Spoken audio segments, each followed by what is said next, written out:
અમદાવાદ શહેરના અનેક વિસ્તારોમાં ગટર મિશ્રિત પાણીના કારણે હાહાકાર મચ્યો છે। લોકો ગંદુ પાણી પીવા મજબૂર છે અને સત્તાધીશો માત્ર બેઠકોમાં વ્યસ્ત છે। તંત્ર માત્ર સેમ્પલ લેવાની રમત રમે છે અને જનતા બીમારીના ખાટલે છે। ત્યારે સવાલ એ થાય છે કે અમદાવાદ મ્યુનિસિપલ કોર્પોરેશન તંત્ર આટલી મોટી ગંભીર સમસ્યા સામે કેમ ઊંઘી રહ્યું છે। સ્માર્ટ સિટીમાં પ્રદૂષિત પાણીનો કેર, તંત્રની બેદરકારીથી જનતા બીમારીના ખાટલે। સ્માર્ટ સિટી અમદાવાદમાં વિકાસના મોટા દાવાઓ વચ્ચે જનતા પ્રદૂષિત પાણી પીવા મજબૂર બની છે।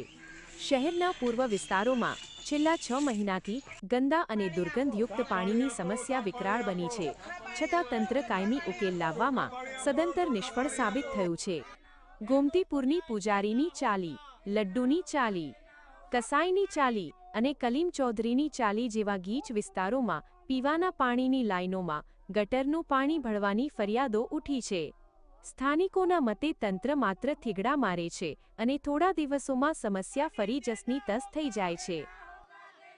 हर रोज की यही प्रॉब्लम है कि पानी बिल्कुल गंदा आता है। 6:30 बजे मोटर चालू करो और 7 बजे तक बंद जाता है। पूरता पानी आता नहीं और एकदम गंदा आता है। અમે વારંવાર ટેક્સ ભરીએ છીએ છતાં અમે આવું પાણી વાપરીએ છીએ। સિટી કે છે પણ એમાં કોઈ નિરાકરણ આવતું નથી। અમારા ઇકબાલ શેખ બિચારા બહુ મહેનત કરે છે પણ એમના કોઈ સાંભળતા નહીં। ખબર નહીં કે અધિકારીનું ફોલ્ટ છે કે કોર્પોરેટરનું ફોલ્ટ છે, અમે તો એ સમજાતું નથી। थोड़ा बहुत कामगिरी करते हैं, दिलासा देते हैं साल भर का 6 महीने का, पर कामगिरी पूरा होता ही नहीं है। पूरा टाइम आता भी नहीं है। 6:40 पे पानी आता है, 6:45 बजे बंद हो जाता है। तो मैडम कहाँ तक का हमारे पानी भराएगा बताओ। फैमिली बड़ी है, पानी हमारे कम पड़ता है। 25 से 30 मिनट आता है, इससे ज़्यादा आता है नहीं। और गंदा स्टार्टिंग आता है और इतना गंदा आता है ना कि लेटरिन तक की बास आ जाती है पानी में। ઘણા વિસ્તારોમાં ગટર મિશ્રિત પાણીનો ત્રાસ, અમદાવાદ કોર્પોરેશન સામે જનતાનો આક્રોશ।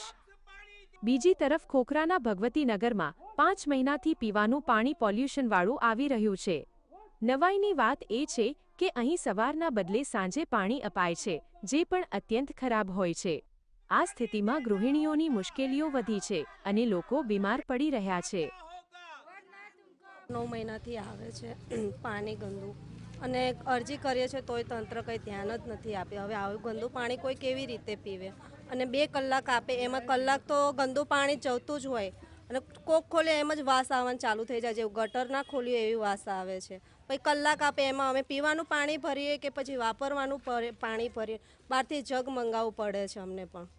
હવે એ જગના પણ કેટલો ખર્ચો વધી જાય છે। એક મધ્યમ વર્ગ હોય તો એ પોતાનું ઘર ચલાવે કે પછી આ વધારાનો ખર્ચો ઉપાડે। બસ આટલું જ કહેવા માંગે કે અમારે ચોખ્ખું પાણી જોઈએ, પણ સવારેનું જોઈએ।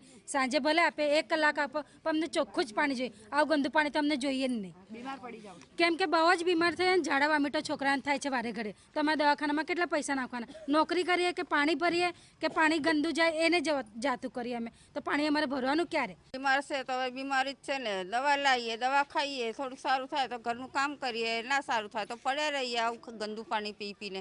ક્યાં સુધી અમારે આવું પાણી પીવાનું?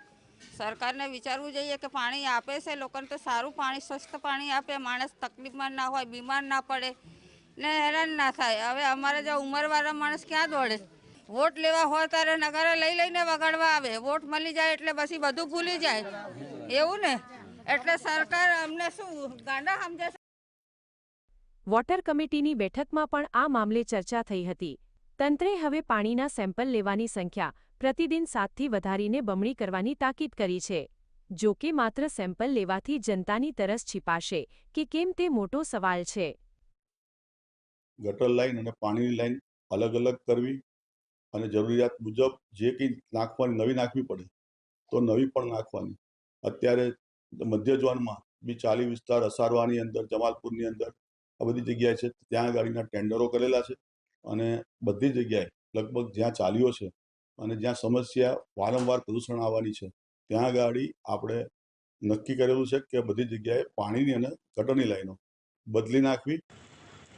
અમદાવાદ કોર્પોરેશન દ્વારા દાવો કરવામાં આવે છે કે જ્યાં સેમ્પલ નિષ્ફળ જાય ત્યાં તાત્કાલિક કાર્યવાહી કરવામાં આવે છે, પરંતુ વાસ્તવિકતા એ છે કે ગ્રાઉન્ડ લેવલ પર સ્થિતિ હજુ પણ બદતર છે। અમદાવાદીઓ ટેક્સ ભરતા હોવા છતાં તેમને શુદ્ધ પાણી માટે વલખા મારવા પડે તે સ્માર્ટ સિટીના મોડેલ પર મોટું પ્રશ્નાર્થ ચિહ્ન છે। ઝલક અધ્યારો, GSTV અમદાવાદ।